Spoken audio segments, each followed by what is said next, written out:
Hola, buen día. Buen día, profe.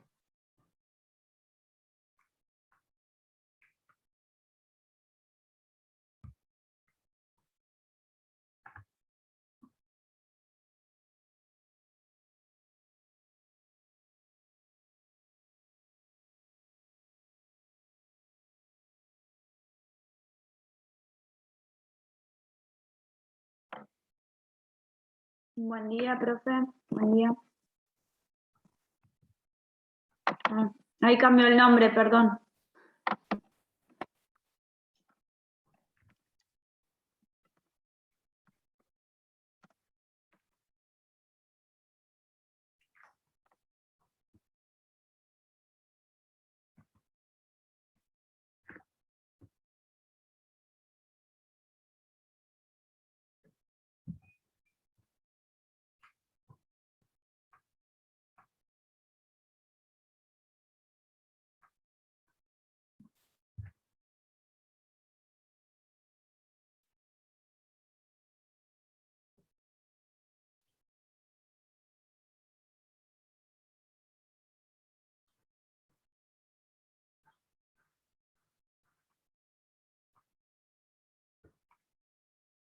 Hola, buen día.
Hola, hola, ¿me escuchan?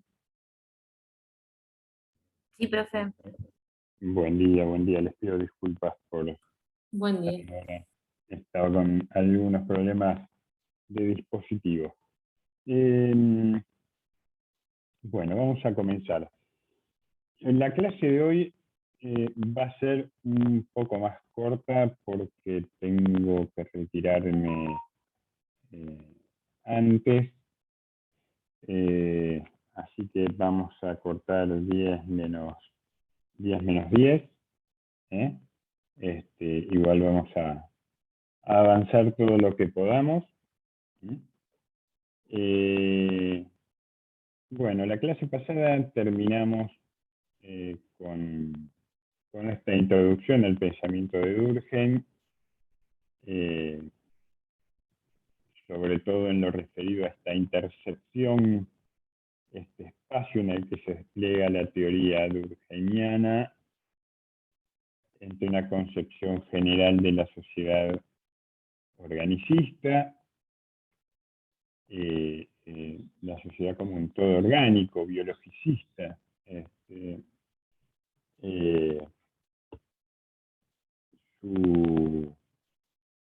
su concepto central de división del trabajo social, su concepto de solidaridad. La solidaridad social es aquella que mantiene cohesionada, que mantiene unida, que sostiene el lazo social.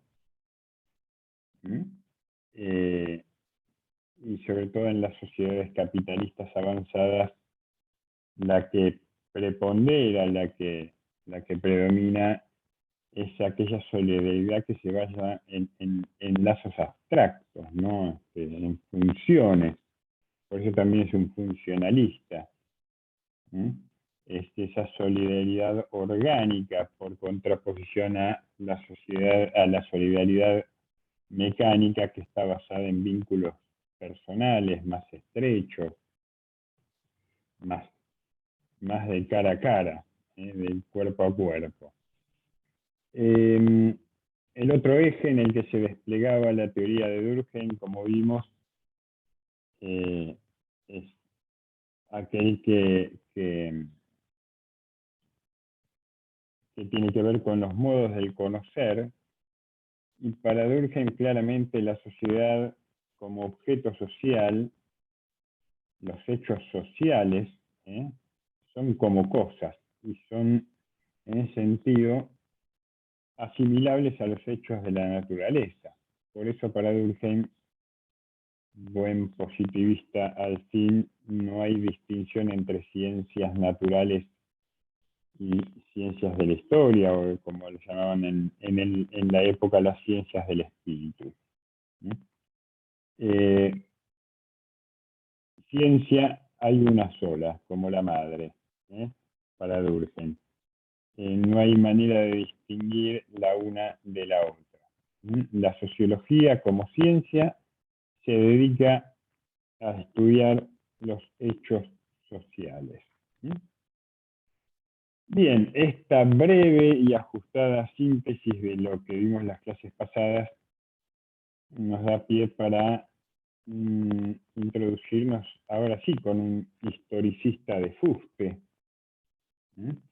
con el pensamiento de Max Weber, un exponente del historicismo, un exponente del liberalismo, tal vez una de las personas más eruditas de su tiempo en Alemania, un gran intelectual, autor de una gran obra, de varias grandes obras, ¿no? Pero entre las que se destacan Economía y Sociedad, que es una obra monumental, y otro trabajo que es La ética protestante y el espíritu del capitalismo. En Economía y Sociedad va a ser su obra más ambiciosa y su obra póstuma, porque finalmente es publicada por su esposa después de que Weber fallece. Es como un gran diccionario de lo que Weber llamaba tipos ideales. Es una gran tipología social, ¿no?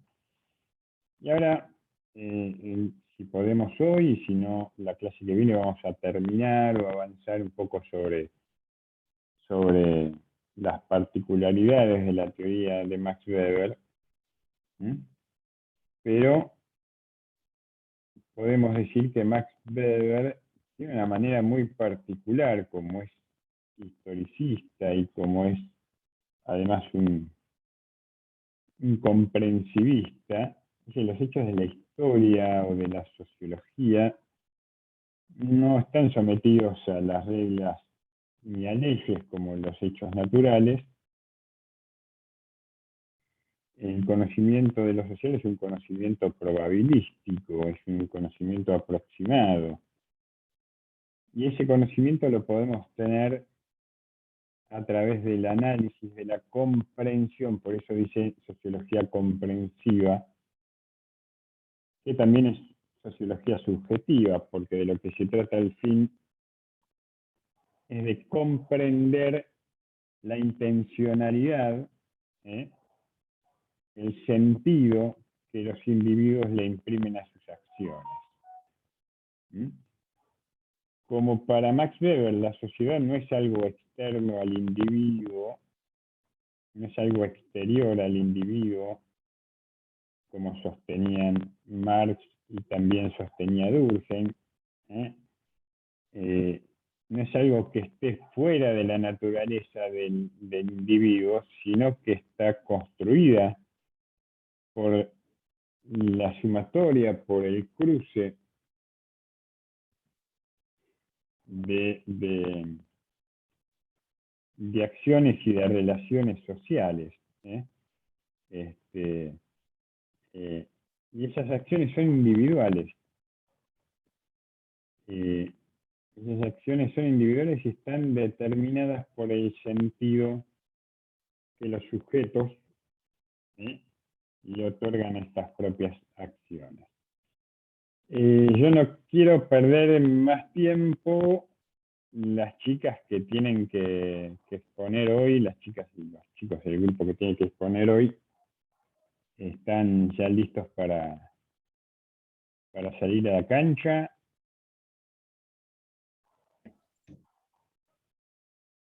Hola, sí, sí, acá estamos. No sé si Giselle Perfecto. va a compartir. Camila, vos tenés la batuta. Ahora, profe, no, yo. Buen día. Gisela. Gisela, entonces vos vas a Compartir pantalla, sí. compartir pantalla. Bien. Espérate que te habilito.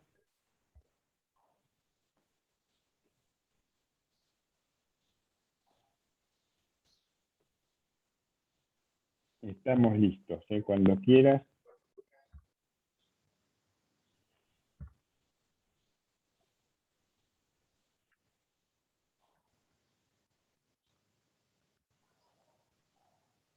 ¿Aparece?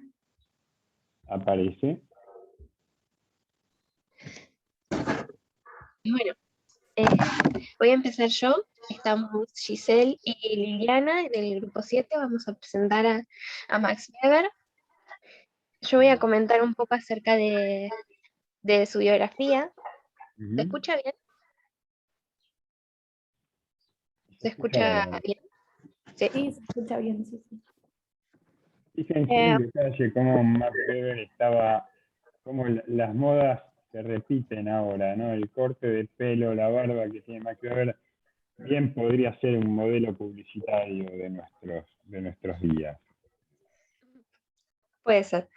Bueno, Maximilian Karl Emil Weber fue uno de los padres de la sociología clásica, junto con Marx y Durkheim.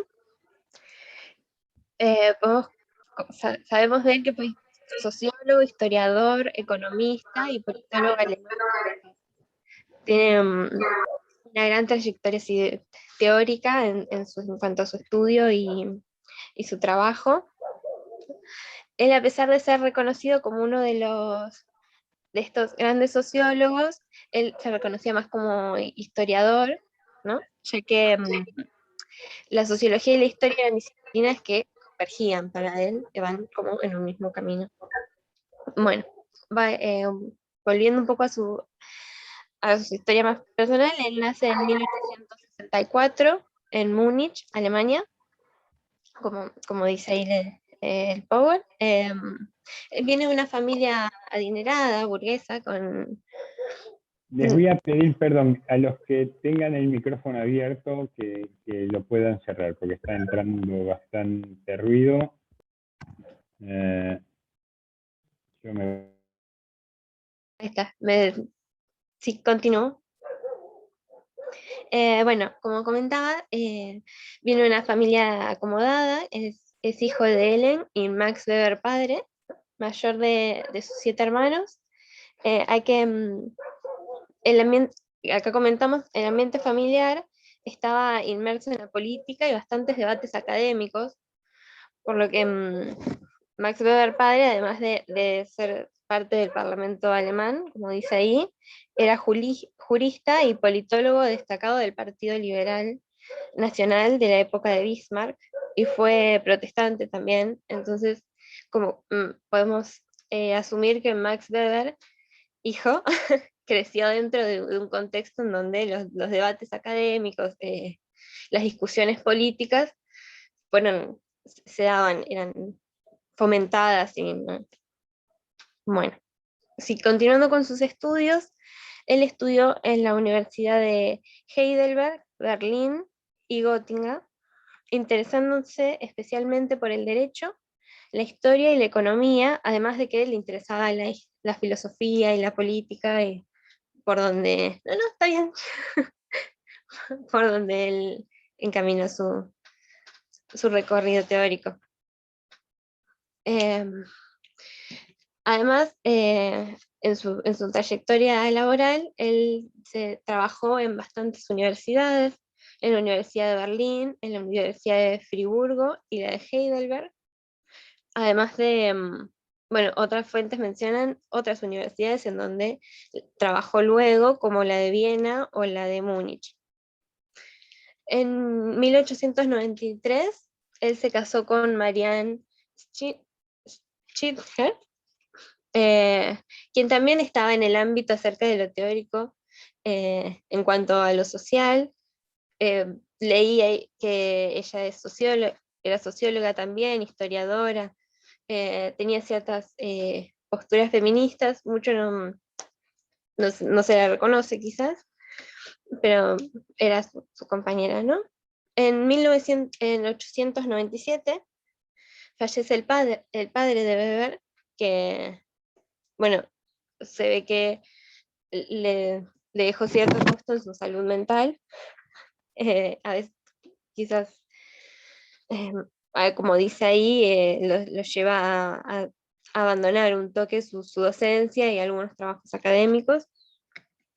Continuando con su biografía, Weber fallece de neumonía en 1920.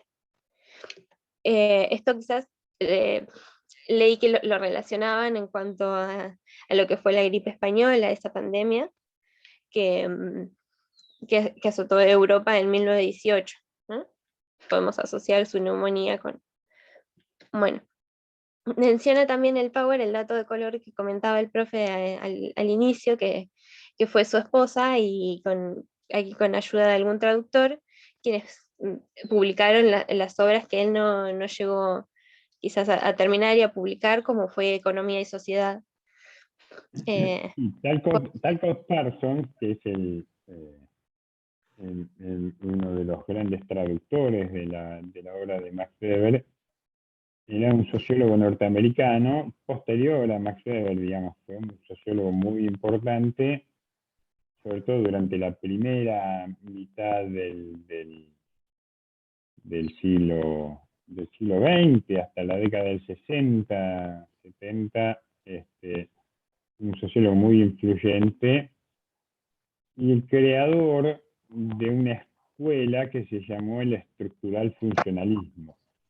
En nuestra materia obviamente nos detenemos en la sociología clásica, porque no tiene otras pretensiones que ser una introducción al pensamiento social. Pero sepan que Parsons fue un continuador del pensamiento de Max Weber, tal vez intentando también alguna síntesis del pensamiento de Weber con el pensamiento de Emil Durkheim, ¿no? Lo cierto es que la obra de Weber termina apreciándose en su totalidad después digamos, apreciándose, termina divulgándose por el mundo de manera póstuma, es decir, después de que muere Weber. ¿Mm?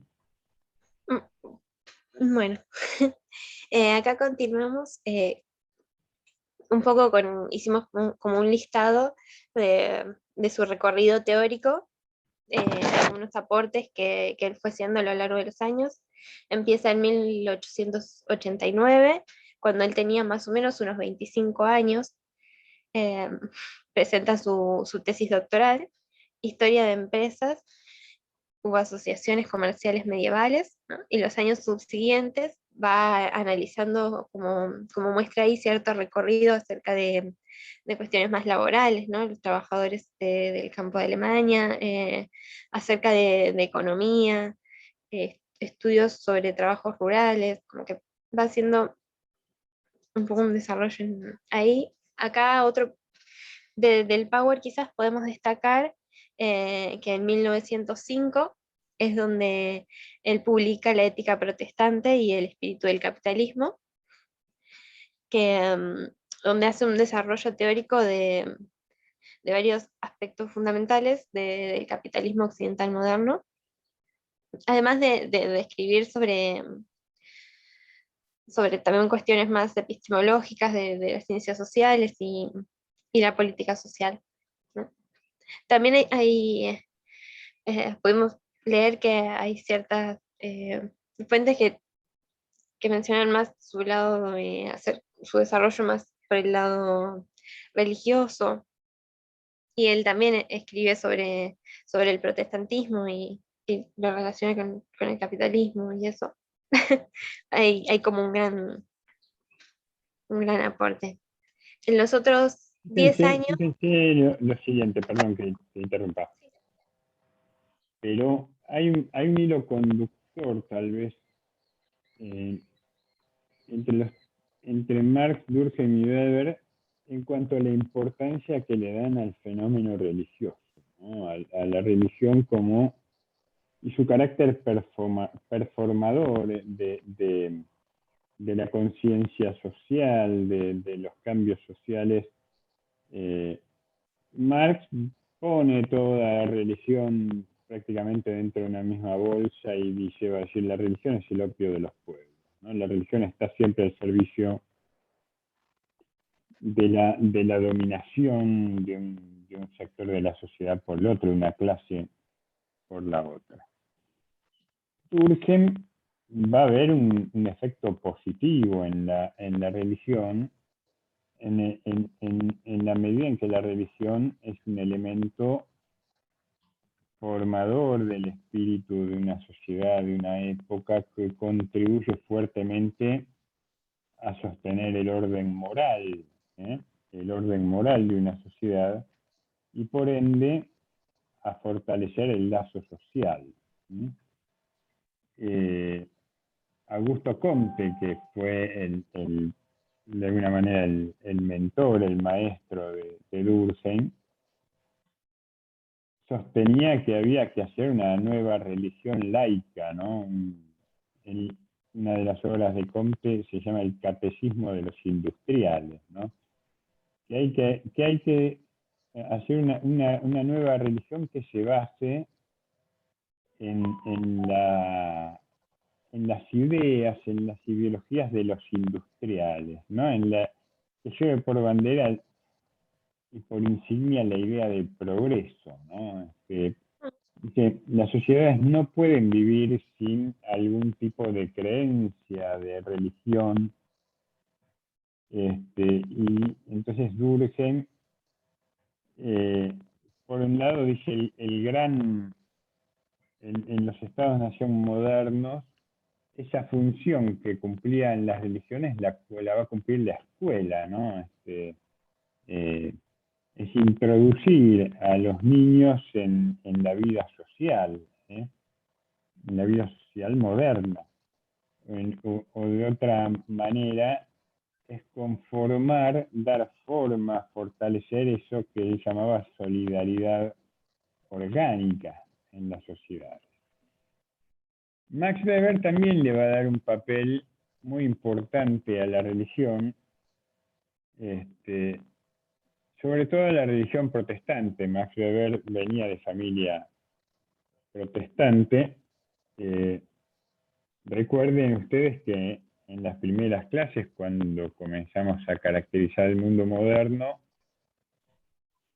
uno de los fenómenos que hemos visto fue la Reforma Protestante, la Reforma de Lutero. Max Weber le otorga a la ética protestante, a su recuperación del individuo, a su ética del esfuerzo individual, a la ética de la austeridad, del ahorro, y sobre todo a algunas tesis que impone Lutero, que la principal es la salvación por la fe, ¿no? El hecho de que los individuos empiezan a independizarse de las instituciones que regían el mundo religioso hasta ese entonces de la Iglesia Católica, y empiezan a tomar decisiones en función no de creencias, sino de su propia conveniencia, decisiones racionales, Es decir, adaptar o tomar las mejores los mejores medios para el logro de los fines que se persiguen, los medios más idóneos, los medios más apropiados. Muchas veces las creencias conspiran contra esa racionalidad, ¿no? Con esto voy a ir terminando para no interrumpirlas demasiado, pero me parece importante puntualizar esto. La salvación por la fe hace que el éxito, es decir, llevar una vida virtuosa, cercana al puritanismo, el ahorro, y el hecho de que a uno le vaya bien en la vida, que uno pueda ahorrar, que uno pueda acumular riquezas, supone que uno ha sido bendecido por Dios, ¿no? Entonces, en el origen del capitalismo, dice, está esta ética protestante. Esta ética protestante termina, digamos, posibilitando. ¿Por qué? Porque en el mundo del catolicismo el tema del dinero es un tema muy complejo, el tema del dinero y las riquezas, ¿no? El dinero era visto como algo terrenal, sucio, contaminado. De hecho, por ejemplo, durante buena parte de la Edad Media, los grandes prestamistas en Europa eran judíos. No porque los judíos tuvieran una especial predilección por eso, pero ocupaban las actividades que no ocupaban los católicos. Los católicos se dedicaban a otras cosas, pero no al crecimiento, al préstamo de dinero. Los primeros bancos en Europa fueron creados por grandes familias financistas judíos, ¿no? Y Weber ve en esta reforma protestante, en esta ética protestante, en un recuperar esa acción racional con arreglo a fines. Es el cálculo racional el que empieza a mover a las sociedades. Es lo que empieza a predominar, no ya la costumbre, no ya las creencias, no ya los ritos, sino empieza a predominar lo que Max Weber llama la acción social racional, la acción social racional, que es propia de lo que él llama la administración burocrática, es la que va a empezar a primar no solo en la gestión del Estado, sino también de todas las organizaciones, las empresas y las asociaciones humanas en general. Digo esto porque me parece importante destacar el rol que ha cumplido el tema religioso, la dimensión religiosa de nuestras sociedades para los tres grandes sociólogos. Y con esto cierro el gran paréntesis que abrí. Genial. Sí, yo lo mencionaba anteriormente porque también tenía anotado que acerca sobre sus estudios de la sociología y la religión y lo que él desarrolló acerca de la religión de China, lo que estudiaba del confucianismo y el taoísmo y todo eso. Pero solo punteado, no profundizamos en eso. Bueno, para continuar y mencionar un poco acerca de la última década de su vida, él escribe, bueno, junto a Simmel y Tönnies, funda la Sociedad Alemana de Sociología, y en ese mismo año comienza Economía y Sociedad, que, bueno, queda donde queda. Continuando con otros proyectos, ¿no? Bueno, también está como hablábamos, acerca de sus segundos grandes proyectos sobre la sociología de la religión y la ética económica de las religiones universales. Además escribió, bueno, realizó una cátedra en Viena, como comentaba al inicio, él trabajó en la Universidad de Viena y bueno, él daba acerca de historia económica general. Además, tenía cierta participación política él en, en- en su vida, ¿no? Participó como miembro de la comisión redactora de la Constitución de la República de Weimar. Como dice ahí en la filmina, la República de Weimar se consagró república en 1918, Ujú. parece.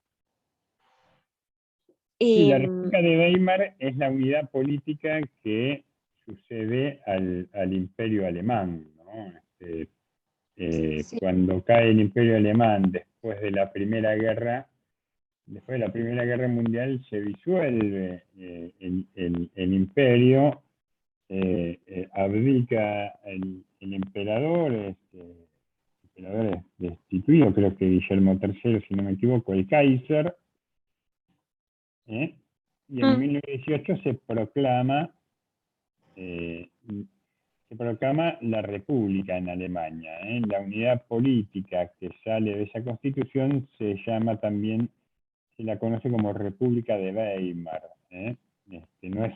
No es que es un país aparte de Alemania, sino que la forma política que asumió Alemania en ese momento, después del imperio, es la forma republicana y se llamó República de Weimar.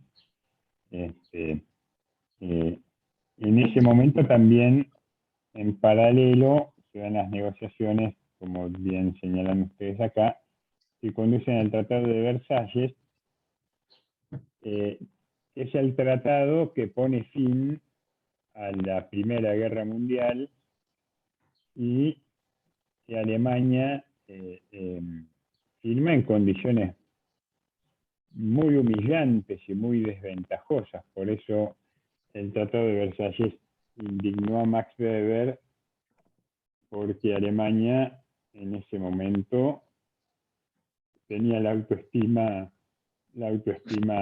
muy, muy por el piso, ¿no? Y por otra parte, en ese momento Alemania comienza una espiral de crisis económica con una hiperinflación desconocida hasta ese momento en cualquier lugar del mundo, una hiperinflación galopante, enorme, enorme, grandes hambrunas, una crisis social y económica tremenda que termina siendo el caldo de cultivo para que 15 años más tarde aparezca la figura salvadora, entre comillas, de Adolf Hitler y su nacionalsocialismo. Max Weber, en los últimos años de su vida, es muy pesimista respecto del futuro de Alemania, ¿no? Y avisora en esta racionalidad legal burocrática la posibilidad cierta de que se dé lugar, digamos, de alguna manera a gobiernos totalitarios, ¿no? claro. Y, Adelante. bueno,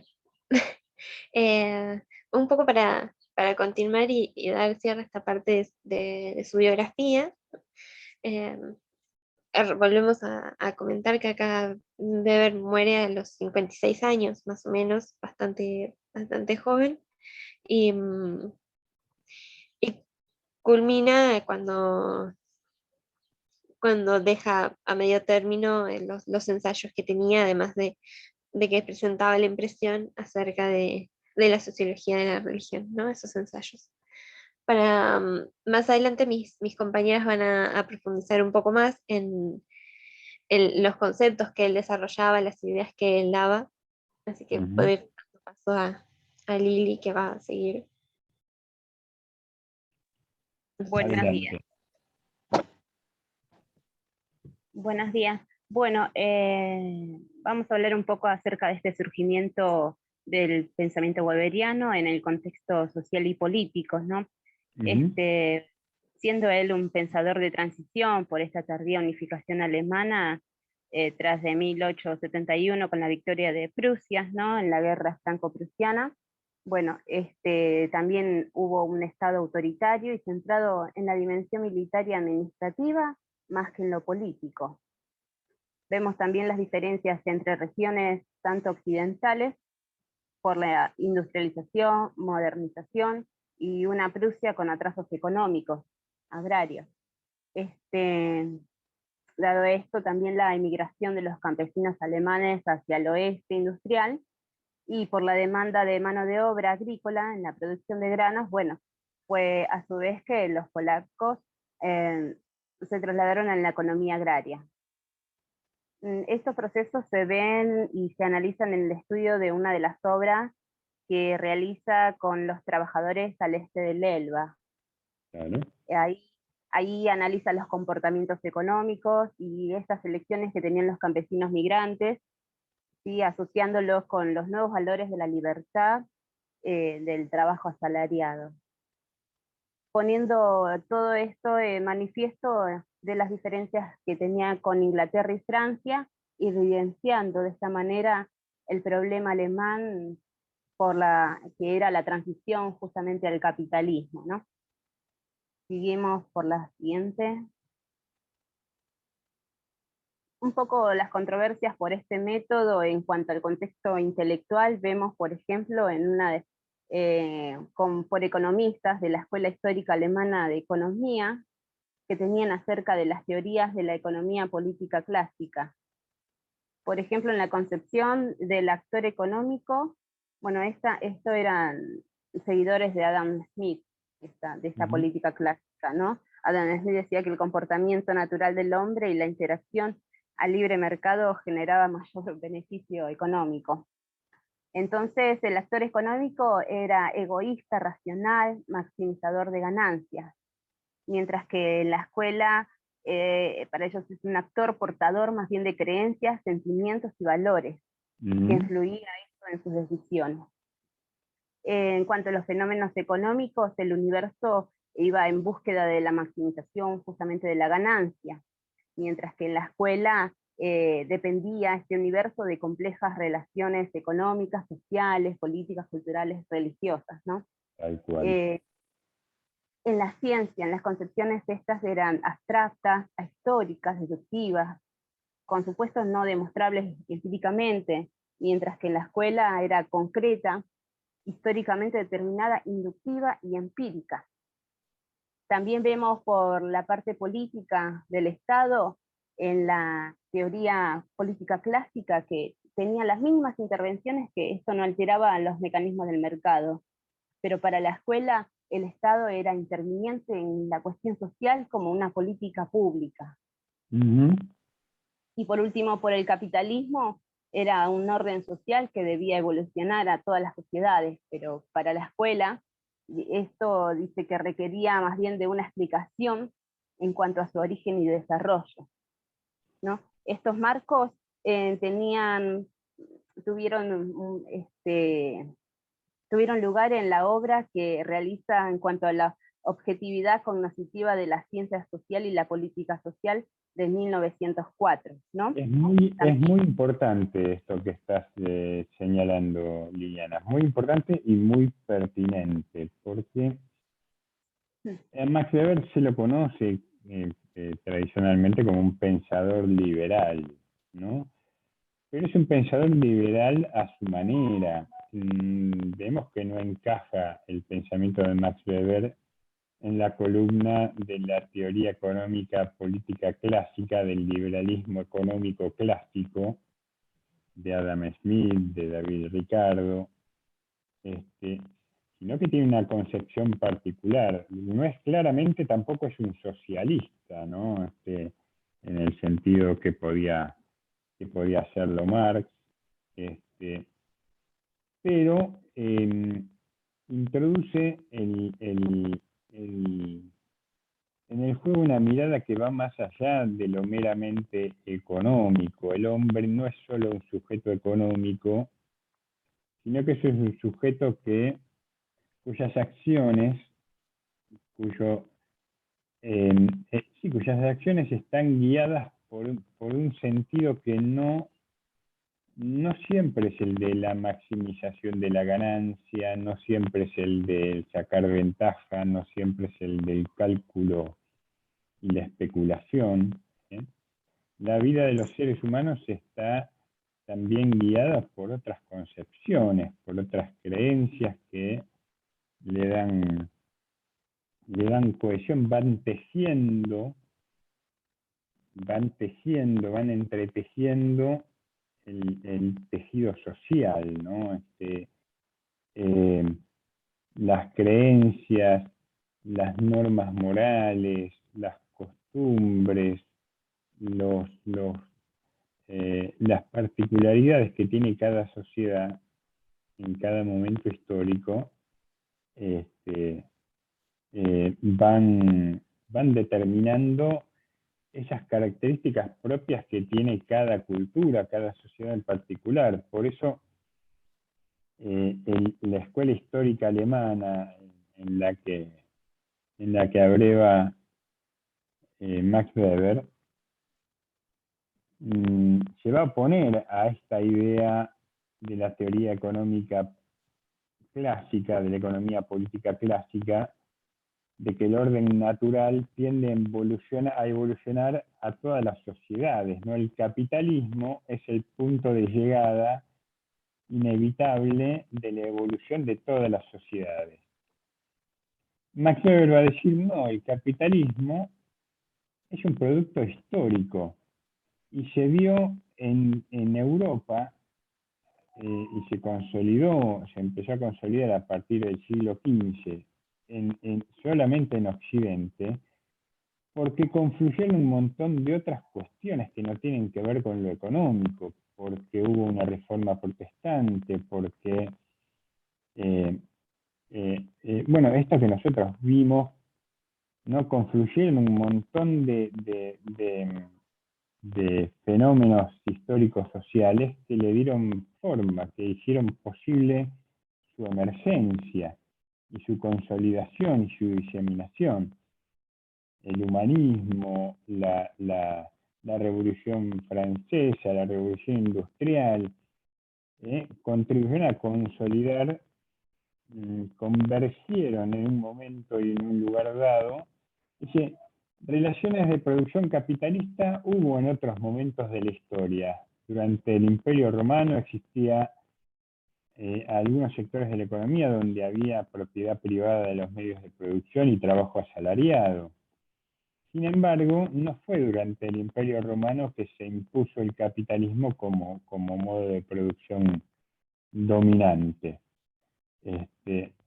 Faltó que se dieran las condiciones históricas y sociales en el siglo XV, con la aparición de la Reforma Protestante, con el humanismo, con todas estas, el pensamiento científico, para que el capitalismo pudiera desplegarse en todo su potencial, ¿no? Por eso, algo de lo que hablábamos la clase pasada, cómo se explica que China haya podido avanzar económicamente de ser una potencia medieval a una potencia económicamente avanzada, la principal potencia económica del mundo en tan solo 70 años, no se explica solamente por una cuestión de desenvolvimiento natural de las cosas, sino porque en China el Estado intervino en la cuestión social y en la política pública, porque aprovechó ciertas cuestiones culturales del pueblo chino, la disciplina, la fuerte cohesión social que tienen los chinos, etcétera, etcétera, para ponerla al servicio de una política de desarrollo, ¿no? Por eso me parece muy pertinente este análisis y esta comparación que están presentando, porque Max Weber, si bien es un liberal, sobre todo es un liberal en lo político, es un liberal democrático en lo político, pero su concepción de la economía es más bien distante de aquella concepción más estricta formulada por los teóricos de la economía política clásica. Bien, adelante. Bueno, gracias, profe. Sí, estas características son importantes para justamente llegar a estas distinciones, ¿no?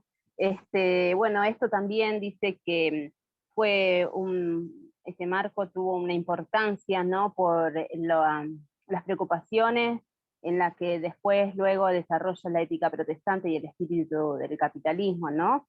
Y estos trabajos dice que tuvieron sello en la escuela histórica justamente, en la que estamos hablando. Siguiendo con estas controversias, en la siguiente, por favor. También lo vemos en el plano epistemológico, ¿no? Con 3 exponentes, estos interlocutores de Weber que intentaron reflexionar sobre el estatus de las ciencias históricas, sociales y las particularidades que tenían respecto a las ciencias naturales, ¿no?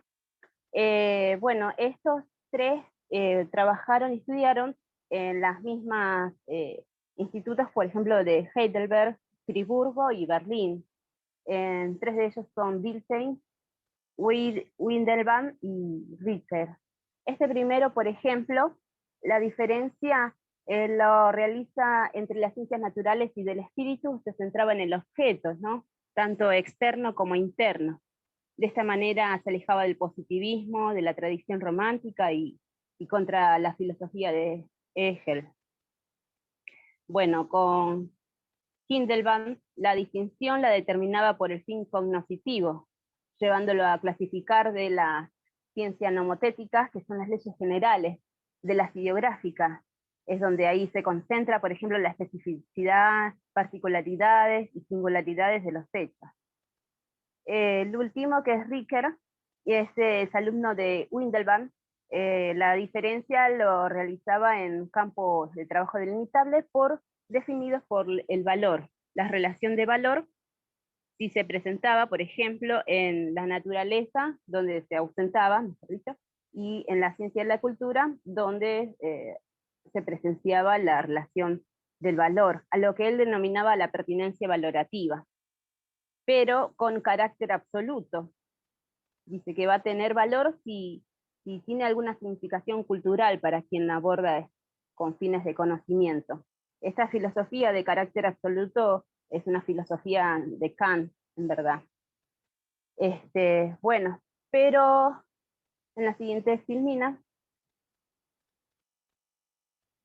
vemos cómo Weber, perdón, va a estar en desacuerdo con algunos temas, tanto con Dilthey como con Ricker. En Dilthey... Perdón, hablamos en castellano nosotros, así que yo sí. Porque me sale, mi abuelo hablaba alemán, yo no hablo alemán, pero yo lo escuchaba hablar alemán y pronunciaba como se pronuncia en alemán la W, se pronuncia como nosotros hacemos la B corta, y la B corta en alemán se pronuncia como nosotros pronunciamos casi una S, ¿no? Entonces, nosotros castellanizamos el Weber por Weber, y está bien dicho de las dos maneras, así que yo no me hago problemas, digan Weber o Weber, para mí vale lo mismo. Ay, gracias, profe, perdón. Bueno, estos desacuerdos que él tiene con, sí, perdón, que la traducción fue, por ejemplo, con la diferenciación de objetos físicos de las ciencias naturales y psíquicos, que son las ciencias del espíritu, bueno, él no se enfocaba justamente por la naturaleza de los objetos, ¿no? En cuanto a la comprensión, que tomaba forma de revivencia introspectiva, endopatía o de intuición inmediata, esto conducía al psicologismo, pero Dever decía que consideraba que la comprensión no se despliega de una revivencia porque quedaría entrampada justamente en este psicologismo que impidía el conocimiento científico de esta manera. En cuanto a la aplicación causal que quedaba vedada a las ciencias histórico-sociales, bueno, tampoco estaba de acuerdo porque lo causal no es exclusivo de las ciencias naturales, sino que es necesaria para las ciencias históricas sociales también. Con Rickert, por ejemplo, estaban en desacuerdo con el carácter absoluto de los valores que varían históricamente, pero esto dice que va a depender de las configuraciones históricas y culturales particulares, que va a ser los valores más bien relativos, no de carácter absoluto, ¿no? Claro, es importante, nosotros vamos a ver ahora, si nos da el tiempo en esta clase, si no en las próximas. Respecto de Rickert, Max Weber tiene una obsesión por separar el mundo de la ciencia del mundo de la política. Él está fuertemente involucrado y comprometido con los dos mundos, con el mundo de la ciencia y con el mundo de la política, pero dice, son dos mundos diferentes que deben regirse por reglas diferentes y no deben mezclarse. Dice, el mundo de la política tiene que ver con el orden moral, tiene que ver con el deber ser, como uno cree que deben ser las cosas. Y en esto se diferencia de Richard, ¿no? Porque dice, el mundo de la ciencia, el mundo del conocimiento, tiene que ver con el ser, con la naturaleza de las cosas, no con el deber ser. Tiene un carácter más ontológico que moral. El deber ser es desentrañar, el mundo de la ciencia tiene que desentrañar el sentido, comprender la acción de los individuos más que juzgarla. El mundo de la política es el que juzga moralmente al mundo. La política trata sobre el deber ser, sobre la moral, sobre aquello que sería deseable. La ciencia, el científico, no puede decirle al político o al pueblo soberano qué es lo que es deseable y qué no es deseable. A lo sumo le puede advertir sobre las consecuencias de tal o cual decisión. Pero no se puede determinar científicamente cuál es el objetivo deseable para un pueblo o para un gobierno. No hay manera de determinarlo científicamente. Esta es la diferencia que presenta fundamentalmente con Rickert, ¿no? Max Weber va a diferenciar la ciencia de la política, el ser y el deber ser. Claro, profe, sí, como usted decía, el conocimiento científico trata de lo que es, no de lo que debe ser. Por eso también dice que los fenómenos de la sociedad no pueden ser criticados, sino que deben ser comprendidos, que son comprendidos, ¿no? La siguiente filmina va a tratar sobre los acuerdos que tenían con estos tres exponentes. En la siguiente. Bueno, concordancia, con todos van a estar de acuerdo en cuanto a la automatización de las ciencias humanas, ¿no? De la metafísica y de la filosofía de la historia, de la inexistencia, perdón, de la filosofía de la historia. Y ahí va a estar en contra de Hegel, perdón. También en la posibilidad de generar conocimiento. No sé si la palabra es automatización o autonomización. Me parece que ahí... sí, de autónomo. La palabra adecuada es autonomización. Autonomización, perdón. Las ciencias humanas se autonomizan respecto de la metafísica. Y de la... Bien. Es verdad.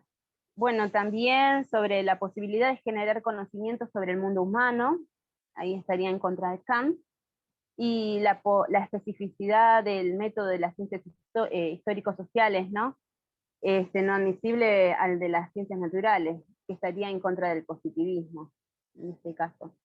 Pero exclusivamente va a estar de acuerdo con Dilthey en cuanto a la centralidad del método de la comprensión, el historicismo, con Windelband en cuanto a la distinción entre la ciencia a partir de este fin cognoscitivo, para el cual se indaga a los objetos, y también en cuanto a la orientación a las generalidades de las ciencias naturales, y la particularidad de las ciencias de históricos sociales.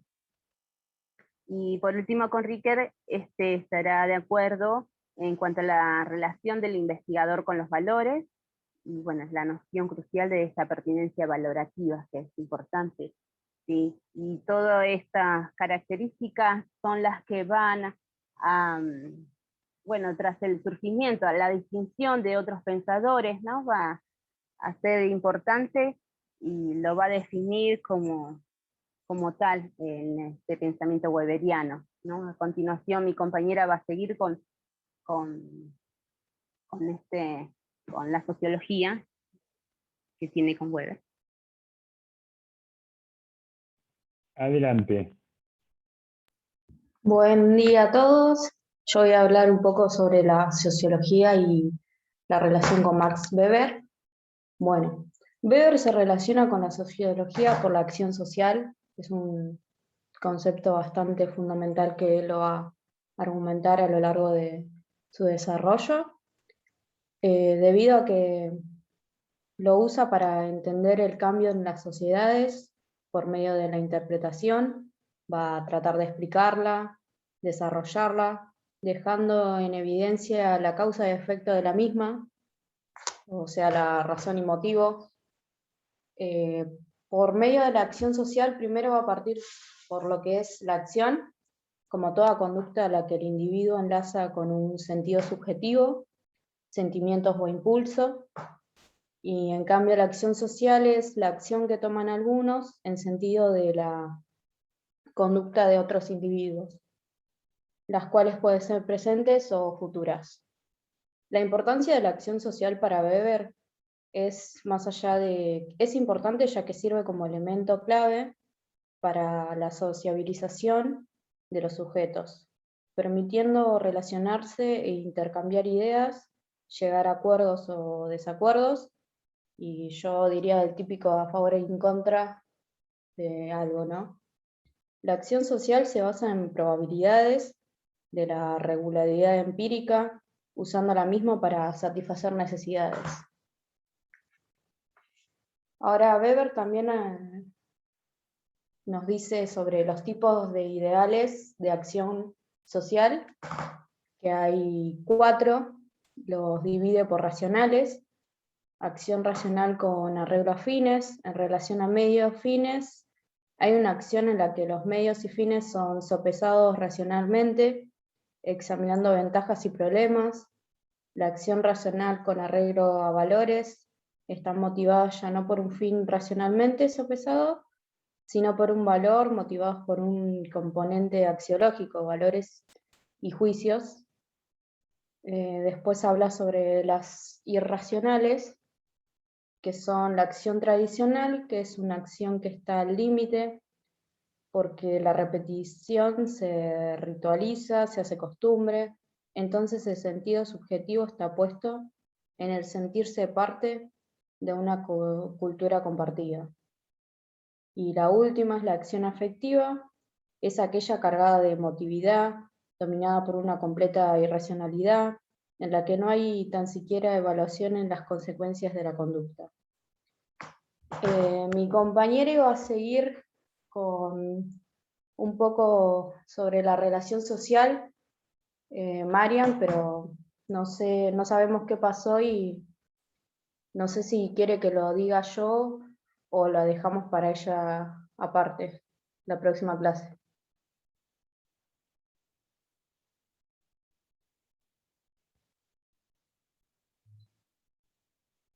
No se lo escucho, profe. Perdón, quiero decir, enuncialo vos, Gisela, y en todo caso yo después puedo complementar algunas cosas. ¿Eh? Bueno, hablando sobre la relación social, toma el concepto de la razón desde una perspectiva racional iluminista, relacionada al socialismo utópico, bajando un poco de tierra, decía yo, lo social es histórico, algo que sucedió en determinado momento, no se puede repetir, enfocado a una sociedad más igualitaria y justa, alternativa a la lucha de clases por el socialismo tradicional, se opone a las leyes generales. Por medio de la razón e intercambios de ideas surge la relación social, que es la conducta plural que por el sentido encierra, se presenta recíprocamente. Es la interacción humana modelada que es intencional, significativa y simbólica, ¿no? Bien, volvé a la diapositiva anterior. Está muy bien. Max Weber, su trabajo, su gran tesis, tiene que ver, la que sustenta, digamos, a la formación del capitalismo moderno, es el proceso que él va a llamar proceso de racionalización, proceso que él ve presente en la historia de Occidente, racionalización. Es la razón, es la conducta racional que se va expandiendo en todos los órdenes de la vida social, en la filosofía, en la ciencia, en la religión, en la administración pública, en la política. Esa racionalización paulatinamente en el mundo moderno, en Occidente, es la que se va expandiendo a todos los órdenes de la vida y es la que va a empezar a regir el mundo de lo social. La acción racional, esta que vos que mencionaban recién, la que va a predominar en las sociedades modernas capitalistas, es la acción racional con arreglo a fines, ¿no? Aquella que busca los medios más idóneos para lograr los fines que uno se propone.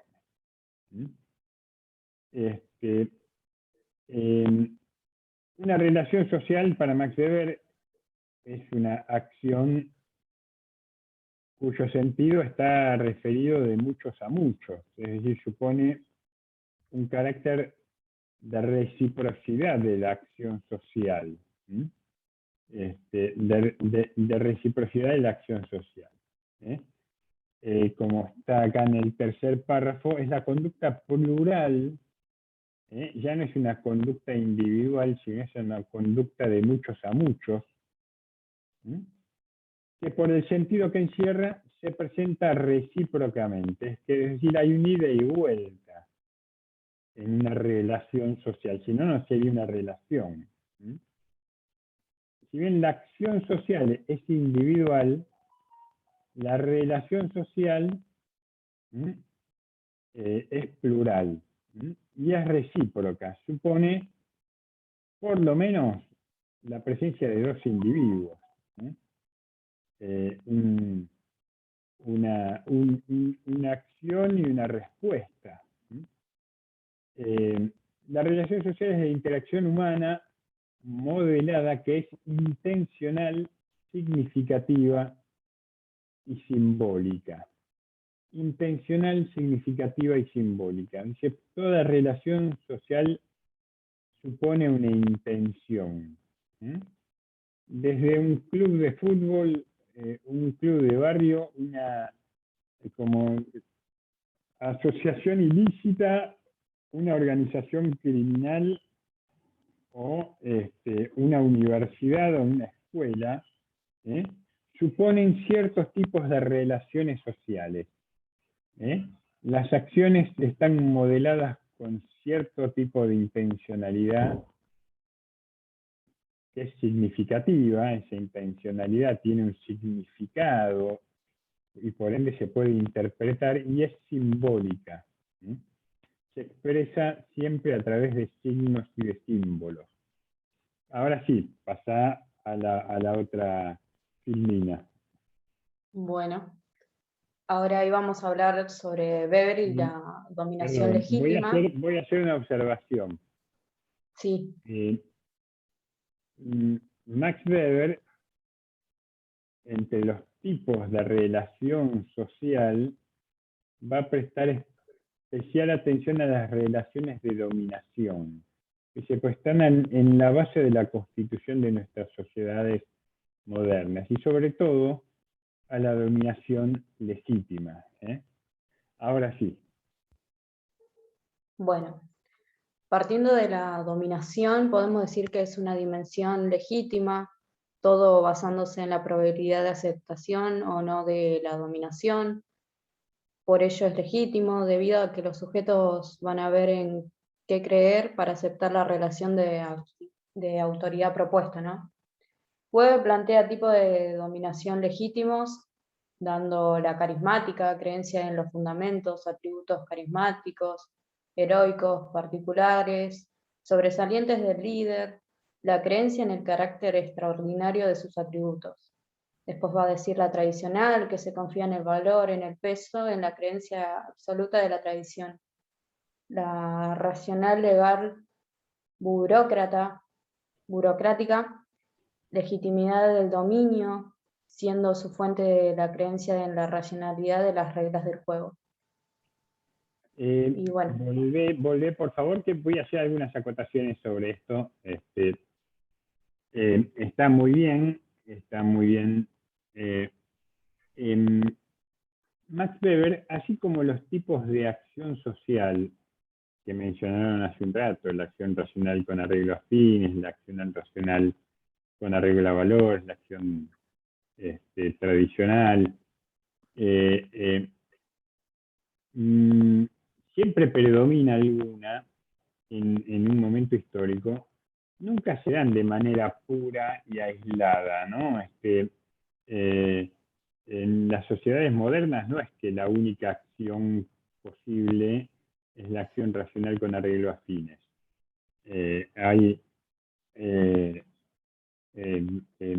Conviven estos tipos de acción social. Y en distintos tipos de sociedades también conviven distintos modos o tipos de dominación legítima. Legítima quiere decir que es dominación que es aceptada, ni más ni menos. Es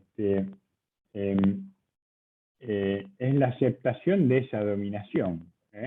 Es decir, aquellos que están dominados, aquellos que obedecen, lo obedecen porque quieren, porque creen que obedecer o es bueno o es conveniente, pero no ponen mayor resistencia.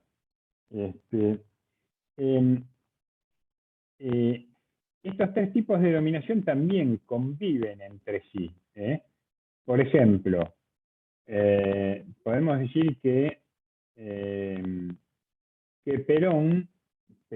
Juan Domingo Perón, ejerció una dominación carismática.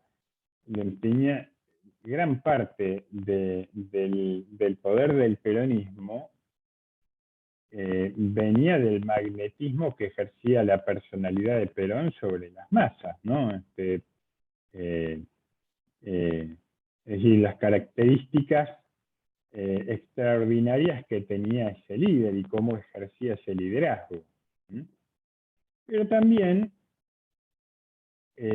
Perón ejercía ese liderazgo dentro de una estructura estatal que se regía por una lógica de dominación racional, legal y burocrática. Un Estado sometido a un conjunto de reglas, de normas, de procedimientos, a una estructura de mando, a una cadena y una división del trabajo especializada. Y en cierta manera también Perón venía de las Fuerzas Armadas y encarnaba también un cierto valor tradicional, una cierta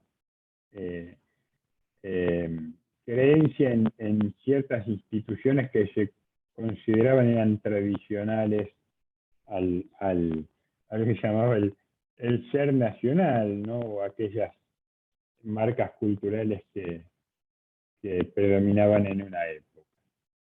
Pero claramente podríamos decir que el tipo de dominación presente en los años del primer peronismo fue claramente una dominación carismática.